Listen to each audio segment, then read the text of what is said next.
Hi friends, എല്ലാവർക്കും civil at 7 എന്ന YouTube ചാനലിലേക്ക് സ്വാഗതം. ഇന്ന് നമ്മൾ ഡിസ്കസ് ചെയ്യാൻ പോകുന്ന ടോപ്പിക്ക് എയർ പൊല്യൂഷൻ എന്നുള്ളതാണ്. ഇപ്പോൾ air pollution it can be defined as the presence of air contaminants in the outdoor atmosphere in sufficient quantities of such characteristics and of such duration that it becomes injurious to health, plants or to properties and also interfere with comfortable enjoyment of life and property. ഇത്രയും വലിയ definition ഒന്നും നമുക്ക് എക്സാമിന് ചോദിക്കത്തില്ല.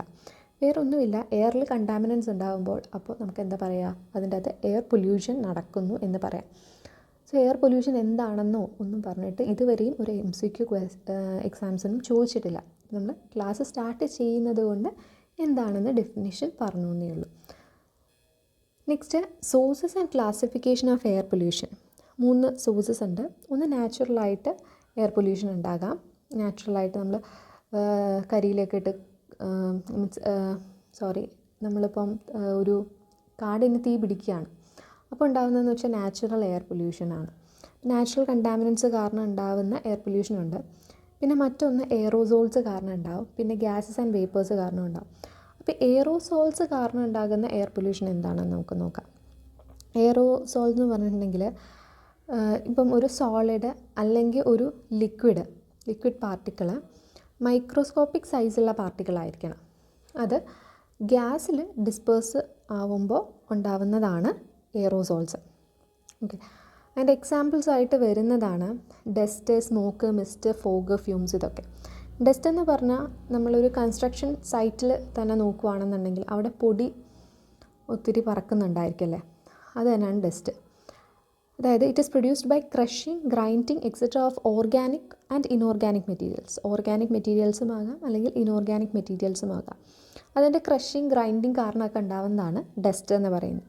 ഇനി smoke എന്ന് പറഞ്ഞാൽ incomplete combustion കാരണം ഉണ്ടാകുന്നതാണ് സ്മോക്ക്. അത് ഫൈനലി ഡിവൈഡഡ് പാർട്ടിക്കിൾസ് ആയിരിക്കും. അതിൻ്റെ അകത്ത് മെയിൻലി കാർബണും അതിൻ്റെ കോമ്പൗണ്ട്സും ആയിരിക്കും ഉണ്ടായിരിക്കുന്നത്. So it is finely divided particles produced by incomplete combustion. It consist of mainly carbon and its compounds. Mist എന്ന് പറഞ്ഞാൽ വേറൊന്നുമില്ല, ചെറിയ വാട്ടർ ഡ്രോപ്ലെറ്റ്സ് ഉണ്ടല്ലോ, അത് അറ്റ്മോസ്ഫിയറിൽ ഉണ്ടാക്കുന്നതാണ് മിസ്റ്റ് എന്ന് പറയുന്നത്. വളരെ ലോ കോൺസെൻട്രേഷനിൽ ചെറിയ വാട്ടർ ഡ്രോപ്ലെറ്റ്സ് ഉണ്ടാക്കുമ്പോൾ അതിന് മിസ്റ്റ് എന്ന് പറയും. അതേസമയം ഫോഗ് എന്ന് പറഞ്ഞാൽ ഇപ്പോൾ മിസ്റ്റ് കൂടിയിട്ട് നമുക്കിപ്പം അത് നമ്മുടെ കാഴ്ചയെ തന്നെ നമുക്ക് കാണാൻ പറ്റുന്നില്ല, ഫോഗ് കാരണം. അങ്ങനെയുള്ളതിന് മിസ്റ്റിൻ്റെ കോൺസെൻട്രേഷൻ കൂടിയിട്ട് നമുക്ക് കാണാൻ പറ്റാത്ത ആ ഒരു അവസ്ഥ വരുന്നതിനെയാണ് ഫോഗ് എന്ന് പറയുക. നെക്സ്റ്റ്, ഫ്യൂംസ് എന്ന് പറഞ്ഞിട്ടുണ്ടെങ്കിൽ അത് ഫൈൻ സോളിഡ് പാർട്ടിക്കിൾസ് ആണ്. ഗേഷ്യസ് സ്റ്റേറ്റിൻ്റെ generated by condensation from gaseous states. അങ്ങനെയുള്ളതിനെയാണ് ഫ്യൂംസ് എന്ന് പറയുന്നത്. നെക്സ്റ്റ് വൺ, നമ്മളിപ്പം എയറോസോൾസിൻ്റെ കാര്യമാണ് പറഞ്ഞത്. ഇനി അടുത്ത ഗ്യാസസിൻ്റെ കാര്യം പറയാം. ഏറ്റവും ആദ്യം വരുന്നതാണ് sulphur dioxide. Sulphur containing fossil ഫ്യൂവൽസിൻ്റെ ബേണിംഗ് കാരണം ഉണ്ടാകുന്നതാണ് സൾഫർ ഡയോക്സൈഡ്സ്. അത് മെയിനായിട്ട് ഉണ്ടാകുന്നതെന്ന് പറഞ്ഞിട്ടുണ്ടെങ്കിൽ കോൾ ബേണിംഗ് പവർ പ്ലാന്റ്സ് ഉണ്ടല്ലോ, അവരൊക്കെയാണ് സൾഫർ ഡയോക്സൈഡ് സാധാരണയായിട്ട് പ്രൊഡ്യൂസ് ചെയ്യുന്നത്. സൾഫർ ഡയോക്സൈഡ് എന്ന് പറഞ്ഞാൽ ആസിഡ് റെയിനിൻ്റെ ഒരു ഇമ്പോർട്ടൻറ്റ് കോസാണ് സൾഫർ ഡയോക്സൈഡ്. അത് അറ്റ്മോസ്ഫിയറുമായിട്ട് റിയാക്ട് ചെയ്തിട്ടാണ്, അറ്റ്മോസ്ഫിയറിലെ സൺലൈറ്റും വേപ്പറും ഒക്കെ ആയിട്ട് റിയാക്ട് ചെയ്തിട്ടാണ് ആസിഡ്സ് പ്രൊഡ്യൂസ് ചെയ്യുന്നത്. ഇത് ഇൻഹെയിൽ ചെയ്യുകയാണെങ്കിൽ it can be very corrosive to lung ടിഷ്യൂസിനെ അഫക്റ്റ് ചെയ്യും. നെക്സ്റ്റ്, ഹൈഡ്രജൻ സൾഫൈഡ് എന്ന് പറഞ്ഞാൽ അതൊരു ഫൗൾ സ്മെല്ലിംഗ് ഗ്യാസ് ആണ്. It is form due to anaerobic biological decomposition, volcanoes and natural water springs. Anaerobic ആയിട്ടുള്ള ബയോളജിക്കൽ ഡീകമ്പോസിഷൻ, വോൾക്കനോസ്, പിന്നെ natural water സ്പ്രിങ്സിൽ നിന്നുമൊക്കെയാണ് ഹൈഡ്രജൻ സൾഫൈഡ് ഉണ്ടാക്കുന്നത്. ഇനി ഏറ്റവും കൂടുതൽ ഹൈഡ്രജൻ സൾഫൈഡ് ഉണ്ടാക്കുന്ന ഇൻഡസ്ട്രീസ് എന്ന് പറഞ്ഞാൽ പേപ്പർ ആൻഡ് പൾപ്പ് ഇൻഡസ്ട്രീസ് ആണ് ഹൈഡ്രജൻ സൾഫൈഡ് കൂടുതലായിട്ട് ഉണ്ടാക്കുന്നത്.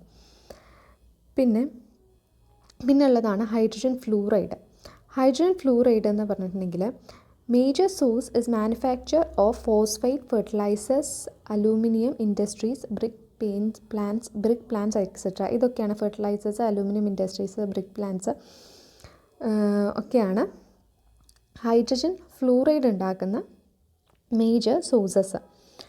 ഇത് അനിമൽസിനെ കമ്പയർ ചെയ്ത് നോക്കുമ്പോൾ പ്ലാന്റ്സിനായിരിക്കും കൂടുതലും ബുദ്ധിമുട്ടുണ്ടാക്കുന്നത് hydrogen fluoride. Next nitrogen oxides ആണ്. സൾഫർ ഡയോക്സൈഡ് കഴിഞ്ഞാൽ ഏറ്റവും കൂടുതലായിട്ട് കാണപ്പെടുന്ന അബണ്ടൻ്റ് ആയിട്ടുള്ള എയർ പൊല്യൂട്ടൻസിലൊന്നാണ് നൈട്രജൻ ഓക്സൈഡ് എന്ന് പറയുന്നത്. ഓട്ടോമൊബൈൽ എൻജിൻസ് ആണ് മെയിൻ സോഴ്സ് ആയിട്ട് വരുന്നത് നൈട്രജൻ ഓക്സൈഡ്സിൻ്റെ. പിന്നെ ഇൻഡസ്ട്രീസ്, നൈട്രിക് ആസിഡ് പ്രൊഡ്യൂസ് ചെയ്യുന്ന ഇൻഡസ്ട്രീസ് ഉണ്ടല്ലോ, അതും നൈട്രജൻ ഓക്സൈഡ്സ് പ്രൊഡ്യൂസ് ചെയ്യാറുണ്ട്. ഓക്സൈഡ്സ് ഓഫ് നൈട്രജൻ മെയിനായിട്ട് 7 എണ്ണം ഉണ്ട്. അതിൻ്റെ അകത്ത് ഏറ്റവും ഇമ്പോർട്ടൻ്റ് ആയിട്ടുള്ള പൊല്യൂട്ടൻസ് എന്ന് പറഞ്ഞിട്ടുണ്ടെങ്കിൽ നൈട്രജൻ ഡയോക്സൈഡും നൈട്രിക് ആസിഡുമാണ്. NO2-ഉം N2O3-യുമാണ് ഏറ്റവും ബാക്കിയുള്ളതെന്ന് വെച്ചാൽ N2O, NO, N2O4, NO3, N2O5 ഇതെല്ലാം എന്ന് പറഞ്ഞിട്ടുണ്ടെങ്കിൽ വലിയ പൊല്യൂഷൻ പ്രൊഡ്യൂസ് ചെയ്യുന്നില്ല. NO2-ഉം N2O3-യും അത്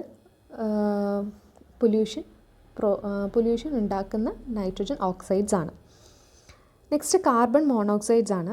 ഓർഗാനിക് മെറ്റീരിയൽസിൻ്റെ ബേണിംഗ് കാരണം പ്രൊഡ്യൂസ് ചെയ്യുന്നതാണ് കാർബൺ മോണോക്സൈഡ്. അത് ഓട്ടോമൊബൈൽസ് ആണ് ബിഗ്ഗസ്റ്റ് സോഴ്സ് എന്ന് പറയുന്നത്. കാർബൺ മോണോക്സൈഡ് എന്ന് പറഞ്ഞാൽ വളരെ ഹാംഫുൾ ആയിട്ടുള്ള ഒരു എയർ പൊല്യൂട്ടൻ്റ് ആണ്.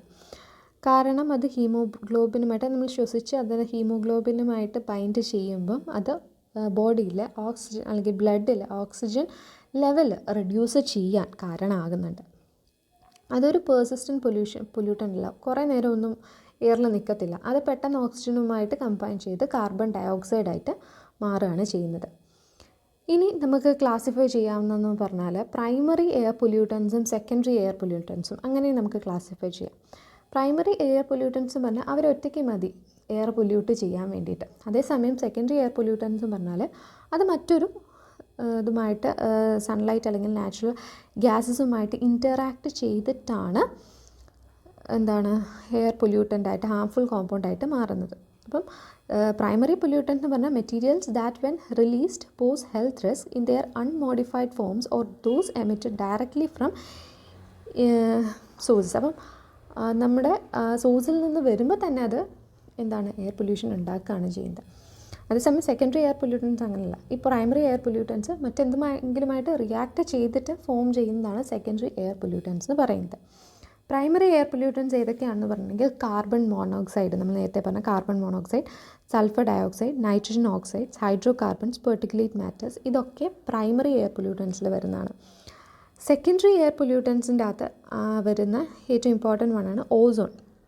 ഓസോൺ എന്ന് പറഞ്ഞാൽ അതൊരു ഹൈലി റിയാക്റ്റീവ് ഗ്യാസാണ്. 3 ഓക്സിജൻ ആറ്റംസ് ചേർന്ന് ഹൈലി റിയാക്റ്റീവ് ആയിട്ടുള്ള ഒരു ഗ്യാസാണ് ഓസോൺ എന്ന് പറഞ്ഞത്. അത് നാച്ചുറലായിട്ടും ഉണ്ടാവാറുണ്ട്, അതേസമയം മാൻമെയ്ഡ് പ്രോഡക്റ്റായിട്ട് ഉണ്ടാവാറുണ്ട്. നമ്മൾ ഓസോണൊക്കെ വാട്ടർ ട്രീറ്റ്മെൻറ്റിലൊക്കെ യൂസ് ചെയ്യാറുണ്ട്.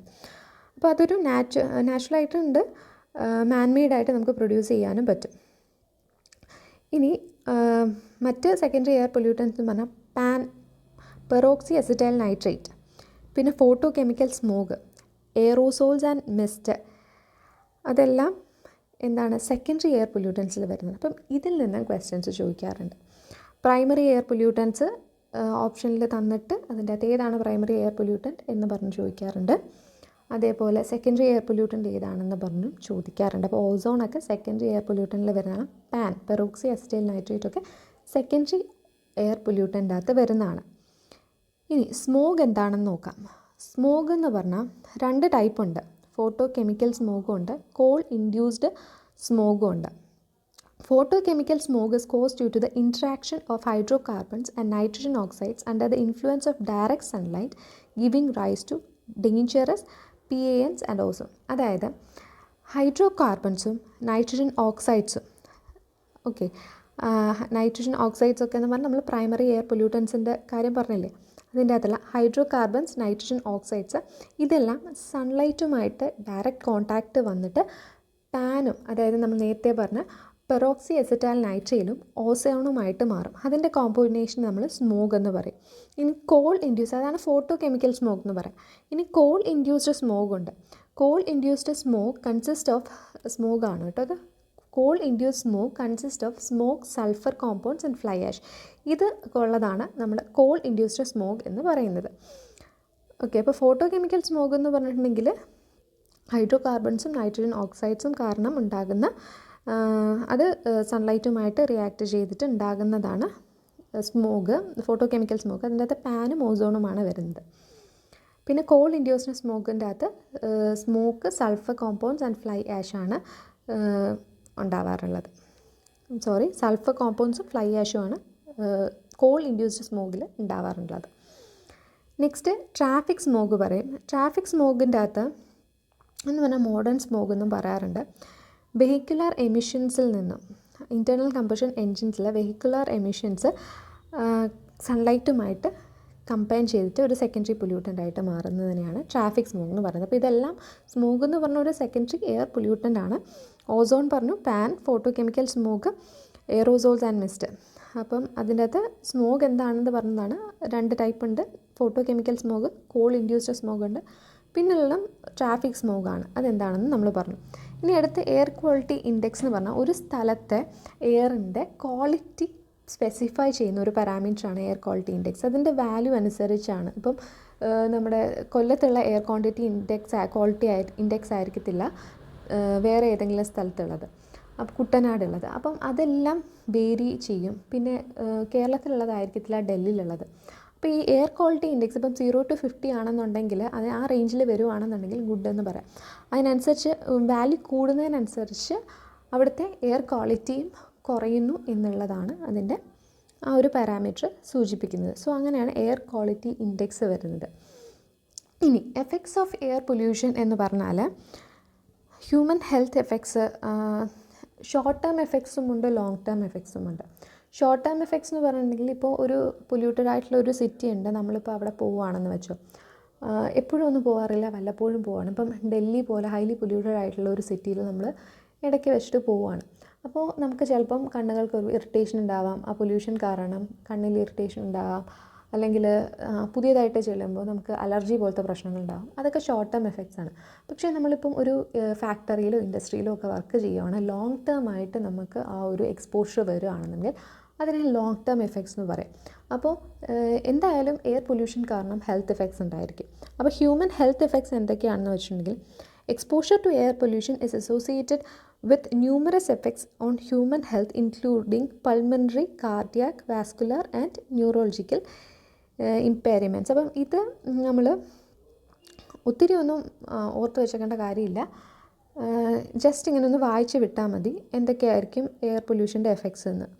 The health effects vary generally from person to person. ഓരോ ആൾക്കാർക്ക് വേരിയേഷൻ ഉണ്ടായിരിക്കും. High risk groups such as elderly, infants, pregnant women and suffers from chronic heart and lung disease are even more susceptible to air pollution. Pregnant women ആണെങ്കിലും പിന്നെ ഹേർട്ടിൻ്റെ ലങ്ങിൻ്റെ disease ഒക്കെ ഉള്ളവർക്കൊക്കെ ആണെന്നുണ്ടെങ്കിലും air pollution വളരെ അപകടകാരിയാണ്. Acute effects are usually immediate and often responsible when exposure to the pollutant ends. Some acute health effects include eye irritation, headaches, ചെറിയ effects എന്ന് പറയുന്നത്. അതേസമയം ചെറിയ എഫക്ട്സ് എന്ന് പറഞ്ഞാൽ ഞാൻ പറഞ്ഞ മാതിരി നമുക്കൊരു സ്ഥലത്ത് പോയിട്ട് അവിടെ അലർജിയൊക്കെ ഉള്ളവരാണെന്നുണ്ടെങ്കിൽ നമുക്ക് ഐ ഇറിറ്റേഷൻ ഉണ്ടാകും, ഹെഡേക്സ് ഉണ്ടാകും, നോസി ഉണ്ടാകും, അങ്ങനത്തെ കാര്യങ്ങളൊക്കെ ഉണ്ടാകും. പിന്നെ ക്രോണിക് എഫക്ട്സ് എന്ന് പറഞ്ഞിട്ടുണ്ടെങ്കിൽ അത് ഇമ്മീഡിയറ്റ് ആയിരിക്കത്തില്ല, അത് റിവേഴ്സിബിളും ആയിരിക്കത്തില്ല. When exposure to the pollutant, നമുക്കിപ്പം ഈവൻ ആ എക്സ്പോഷർ ഇപ്പം ആ ഡസ്റ്റ് ആയിട്ടുള്ള ആ ഒരു എൻവയോൺമെൻറ്റിൽ അത് കഴിഞ്ഞിട്ട് ആണെങ്കിലും ആ ഒരു എക്സ്പോഷർ കഴിഞ്ഞാൽ പോലും നമുക്ക് അതിൻ്റെ എഫക്ട്സ് വിട്ട് മാറത്തില്ല. അങ്ങനെ തന്നെയാണ് ക്രോണിക് എഫക്ട്സ് എന്ന് പറയുന്നത്. Some chronic health effects include decrease lung capacity and lung cancer resulting from long term exposure to toxic air pollutants. അപ്പം ടോക്സിക് ആയിട്ടുള്ള എയർ പൊല്യൂട്ടൻസിനും ആയിട്ടുള്ള എക്സ്പോഷർ വരുമ്പോൾ ഉണ്ടാവുന്നതാണ് ക്രോണിക് ഹെൽത്ത് എഫക്ട്സ് എന്ന് പറയുന്നത്. നെക്സ്റ്റ് റെസ്പിറേറ്ററി സിസ്റ്റംസിൽ ഉണ്ടാവുന്ന ഹെൽത്ത് എഫക്ട്സ് എന്ന് പറഞ്ഞിട്ടുണ്ടെങ്കിൽ both gaseous and particulate air pollutants can have negative effects on the lungs. Solid particles can settle on the walls of the trachea, bronchi and bronchioles. Damage to the lungs from the air pollution can inhibit this process and contribute to the occurrence of respiratory diseases such as bronchitis, പിന്നെ emphysema and cancer. ഇതൊക്കെ ഉണ്ടാവാൻ സാധ്യതയുണ്ട്. Respiratory സിസ്റ്റംസിന് ഉണ്ടാകുന്ന effects ആണ് പറയുന്നത്. ഇതൊന്നും നമുക്ക് exam point of വ്യൂവിൽ വളരെ ഇമ്പോർട്ടൻ്റ് ഒന്നും അല്ല.